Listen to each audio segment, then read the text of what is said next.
ఎన్నికల కమిషన్ ఉదాసీనత లేదా పక్షపాత ధోరణి, బెనిఫిట్ ఆఫ్ డౌట్ ఇచ్చి దాన్ని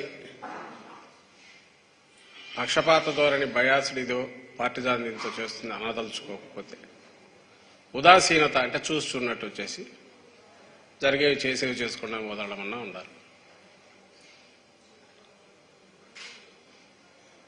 లేకపోతే పోలింగ్కు ముందే ఆందోళన కలిగించినవి జరిగితే పోలింగ్ తర్వాత జరగడము, జరిగిన ప్రతి సంఘటనలో కూడా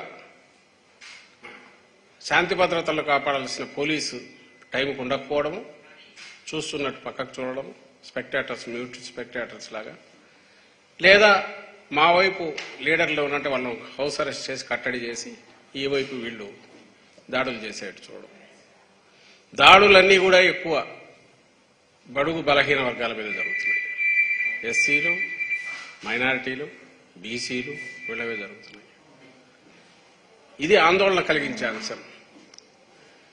మన భారతదేశంలో ఎన్నికల కమిషన్కున్న స్వతంత్ర ప్రతిపత్తి అనుకోవడం ఉంటేనే ఎన్నికలు సజావుగా జరుగుతాయి.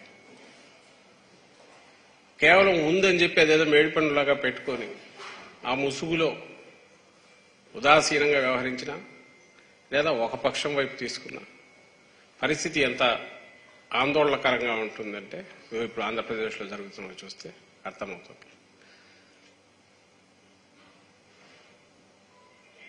అధికారంలో ఉన్న పార్టీ ఏదైనా సరే సహజంగా అంటే ఈవెన్ ప్లే గ్రౌండ్ ఇవ్వడానికి, అప్పుడు ఎన్నికలు జరిగేసరికి ప్రతిపక్షానికి సమాన అవకాశాలు ఉండాలి అధికార పక్షంలాగే.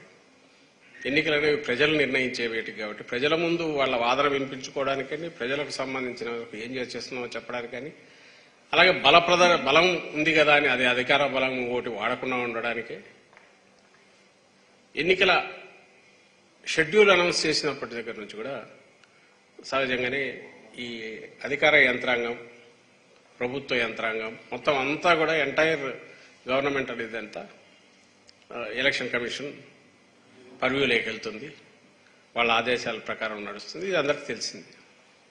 అది మంచి ఇది. దీన్ని మా పార్టీ వైఎస్ఆర్ కాంగ్రెస్ పార్టీ ఎంతగా రెస్పెక్ట్ ఇస్తుంది అనేది ఈసారి అధికారంలో ఉన్నాక ఒక్కసారి ఎన్నికల కమిషన్ పరిధిలోకి వెళ్ళిన తర్వాత, షెడ్యూల్ వచ్చిన తర్వాత అందరూ గమనించారు. పొలిటికల్ సిస్టమ్ ఏదైతే ఉంటే ముఖ్యమంత్రి గారు కానీ మిగిలిన వాళ్ళు కానీ పూర్తిగా రొటీన్ కార్యక్రమాలు ఎక్కడైతే ఇంపాక్ట్ ఇన్ఫ్లుయెన్స్ చేసే అవకాశం ఉన్న చోట ఎక్కడ కూడా ప్రభావం చూపేది ఎంతో ఎంటర్ కావట్లా.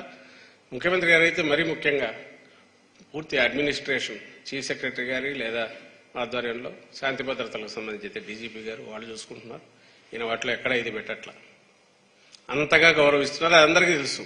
ఎక్కడ దాంట్లో దాపరికం లేదు. టెక్నికల్గా ఆయన అదేదైనా సిగ్నేచర్స్ ఉంటే చేస్తే చేసిన అవసరమైనవి అడ్మినిస్ట్రేషన్ రొటీన్గా జరగడానికి, కానీ ఈ నిర్ణయాలు ఇవ్వట్లా, అధికార యంత్రాంగం మీద ఇన్ఫ్లుయెన్స్ చేసే ప్రయత్నం చేయట్లా. అది ఆయన నేచరు కాదు. చేసినట్టు ఒక్క ఇన్సిడెంట్స్ కూడా ఇంతవరకు బయట అక్కడ రాలా. తెలుగుదేశం పార్టీ ఆరోపణలు అంటారా, వాళ్ళు చేస్తున్నవి అవన్నీ జరుగుతారనే మీడియా పరంగా మీరు చూసినా ఎక్కడ ఇంతవరకు కనపడలే. ఉంటే ఇప్పటికే ఆ పచ్చ మీడియాలో ఉన్న అది విజృంభించి రాసేవాళ్ళు. కథలు రాస్తున్నారు ఈ అధికారులు, అధికార పార్టీకి దాసోహం అంటున్నారు, ఏమైనా రాస్తున్నారు. సరే, అది కూడా సహజంగానే ప్రతిపక్షంలో ఉన్న వాళ్ళు చేస్తుంటారని అనుకోవచ్చు. ఇంకా 19లో అందరికి గుర్తు చంద్రబాబు నాయుడు ఎట్లా వీరంగా వేశాడు. ఎన్నికల కమిషన్ కార్యాలయానికి నేరుగా పోయి బెదిరించి సీఈఓ మీద ఎట్లా దౌర్జన్యం చేశారు అందరూ కూడా గమనించారు. అలాంటి వాటిని వైఎస్ఆర్సీపీ ఎంకరేజ్ చేయదు. తాను దానిలను, ఎందుకంటే ఎన్నికలు సజావు జరగడం అనేది మా ఇంట్రెస్ట్, మాకు ప్రయోజనం కలిగించేది. సజావుగా జరగకపోతే మాకు నష్టం. జగన్మోహన్ రెడ్డి గారి ఆలోచన విధానం అది. అందుకే నిన్న మీరు గమనిస్తే కూడా ఎక్కడికక్కడ పోలింగ్ డే రోజు రెచ్చగొట్టి, పోలింగ్ ముందు రోజు రాత్రి కానీ పోలింగ్ డే కానీ దీంట్లో టీడీపీ గూండాలు అరాచక శక్తులు వీళ్ళు ఎక్కడికెక్కడ దాడులకు తెగబడతాన్న పోలింగ్ స్టేషన్ల దగ్గర హింసకాండ క్రియేట్ చేసి పోలింగ్ సజావుగా జరగకుండా చూడాలని చూసిన మా వాళ్ళు మాత్రం సంయమనంతో ఉన్నారు. కారణం ఒకటే, జగన్మోహన్ రెడ్డి గారు పేద కుటుంబాలకు కానీ లేదా బడుగు వర్గాలకు సంబంధించి కానీ అండగా నిలబడడం, అందులో ముఖ్యంగా మహిళల పట్ల ఏది చేసినా మహిళలకే చేయడము. సహజంగా శాంతియుత వాతావరణం లేకపోతే ఈ వర్గాలు కానీ రాలేవు అక్కడికి, మహిళలు వచ్చి ఓటింగ్ కూడా చేయలేరు.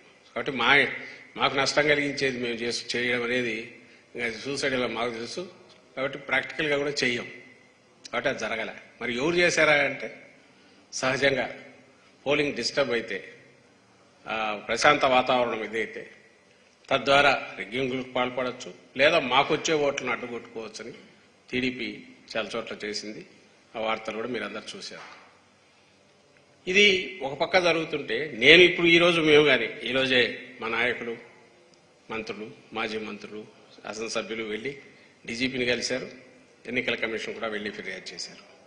ఈసారి చంద్రబాబు నాయుడు ఆయన పార్టీ సెంట్రల్లో అధికారంలో ఉన్న బీజేపీతో పొత్తు పెట్టుకుని కూటమి విన్నప్పటి దగ్గర నుంచి మీరు గమనిస్తే ఓ ప్యాటర్న్, పూర్తిగా అధికారం అంతా వయా ఎన్నికల కమిషన్ తెలుగుదేశం పార్టీ దాంట్లోకి పోయిందా అని అనిపించే రకంగా వరుసగా జరుగుతూ వచ్చాయి.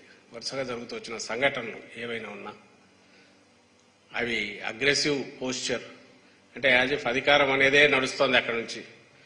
ఎన్నికల కమిషన్